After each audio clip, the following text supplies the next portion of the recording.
बिस्मिल्लाहिर्रहमानिर्रहीम। प्यारे बच्चों, कैन टैब पब्लिशर की तरफ से आपको खुश आमदीद।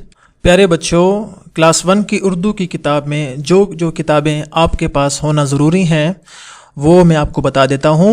सबसे पहले आपके पास उर्दू की किताब का होना ज़रूरी है, कैमरे स्कॉलर सीरीज़, इसलिए कि हमारा मेन रिसोर्स यही है और हम इसी को बुनियाद बनाकर उर्दू की किताब पढ़ेंगे। उसके बाद प्यारे बच्चों, आपके पास उर्दू की अमली किताब का होना ज़रूरी है, जैसे वर्क बुक भी कहते हैं, ताकि हम सुनना, बोलना, पढ़ना और लिखना और इसके अलावा दीगर स्किल्स पे काम कर सकें। प्यारे बच्चों, इसके साथ साथ अगर आपको होम वर्क या किसी और मदद की ज़रूरत है और किसी सवाल की आपको समझ नहीं आ रही या आप अपने वालिदैन से पढ़ना चाहते हैं तो उनकी हेल्प के लिए हमने रिसोर्स पैक भी तैयार किए हैं कि जो हमारी official website can tab publisher से आप डाउनलोड भी कर सकते हैं। और प्यारे बच्चों, चूँकि गर्मियों की छुट्टियां हैं और इन हालात में हम चाहते हैं कि आपका वक्त ज़ाया ना हो, तो उसके लिए आपके लिए समर पैक तैयार किया है कैन टैब ने, तो आप उससे भी मदद ले सकते हैं। आपको उर्दू की किताब में खुश आमदीद। आज हम सबक नंबर 4 में पढ़ेंगे एराब को। सबक के आगाज से पहले आज के हासिलात ताल्लुम यानी SLO को देखते हैं। आज का हमारा SLO है हरकत की तब्दीली से अल्फाज दुरुस्त पढ़ सकें। और हरकत से मुराद क्या है? ज़बर, ज़ेर और पेश। आपके सामने 3 अल्फाज लिखे गए हैं, एक है ज़बर, एक है ज़ेर और एक है पेश, और इनके सामने उनकी अलामात बताई गई हैं कि ज़बर का निशान और उसकी अलामत ऐसे होती है और ये हमेशा हर्फ के ऊपर होती है, जैसे यहाँ भी ये अलामत इसके ऊपर मौजूद है। ज़ेर की अलामत भी बिल्कुल ऐसे ही होती है, लेकिन ज़बर और ज़ेर में फ़र्क ये है कि ज़ेर हमेशा हर्फ से नीचे होता है, जैसे यहाँ आपको ज़ेर नज़र आ रहा है हर्फ से नीचे। पेश की अलामत ज़बर और ज़ेर से थोड़ी सी मुख्तलिफ होती है और उसकी शक्ल होती है वाव की तरह, और पेश की अलामत और पेश का निशान भी हमेशा हर्फ से ऊपर होता है, जैसे यहाँ पर आपको नज़र आ रहा है। इसे कहते हैं ज़बर, ज़ेर और पेश, और इन तीनों को हम कह सकते हैं हरकत। ये है ज़बर की हरकत, ये है ज़ेर की हरकत और ये है पेश की हरकत, और इन तीनों को कहते हैं हरकत। और इनका फ़ायदा क्या होता है और इनका मकसद क्या होता है? इनका मकसद है किसी भी हर्फ को दुरुस्त तरीके से पढ़ना। जब हम ज़बर का, ज़ेर और पेश का ख्याल नहीं करेंगे तो हम किसी भी लफ्ज़ को और किसी भी हर्फ को और किसी भी जुमले को सही तरह से पढ़ नहीं सकते। मिसाल के तौर पर हमारे सामने कुछ अल्फाज दिए गए हैं, 2 हरफी यानी 2 हरूफ पर मुश्तमिल अल्फाज दिए गए हैं।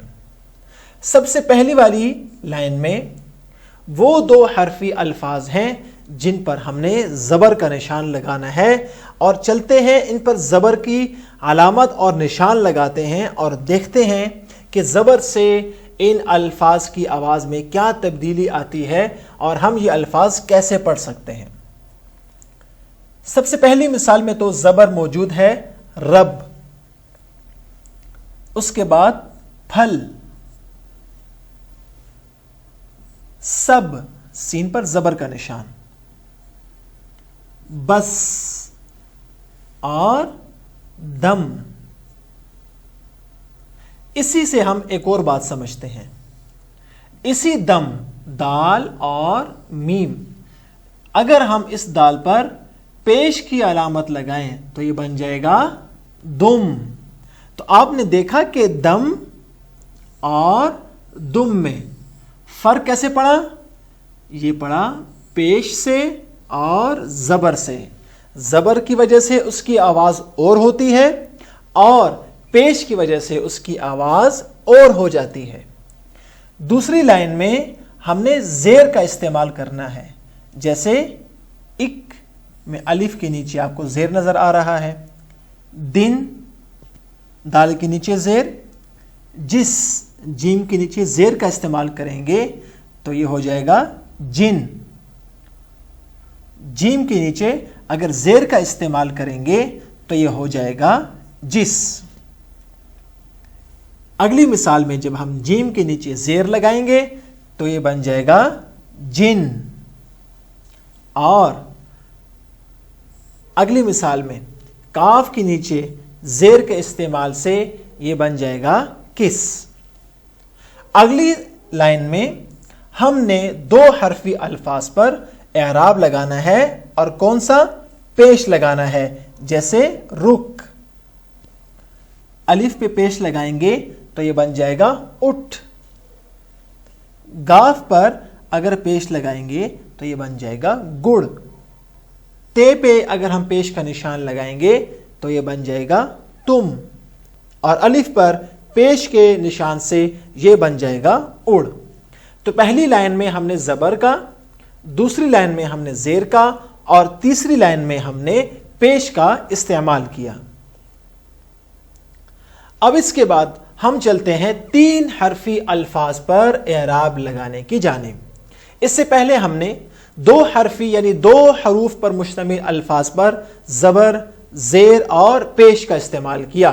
اب ہم 3 حرفی الفاظ پر اعراب لگائیں گے، جہاں پر زبر وہاں پر زبر، جہاں پر پیش آنی چاہیے وہاں پر پیش، اور جہاں پر زیر آنی چاہیے ہم وہاں پر زیر کا استعمال کریں گے۔ جیسے مثال کے طور پر ہم کچھ الفاظ پر اعراب لگاتے ہیں۔ پہلی مثال میں خبر، اس پر زبر دونوں حروف پر موجود ہے۔ اگلا لفظ ہے علم، علم۔ اس سے اگلا لفظ ہے قلم، دونوں پر زبر کی علامت آئے گی۔ اس پر بھی مرض یعنی بیماری، بشر، دونوں پر زبر۔ اسی طرح حکم، یہاں پر ہے کے اوپر پیش کا استعمال ہوگا۔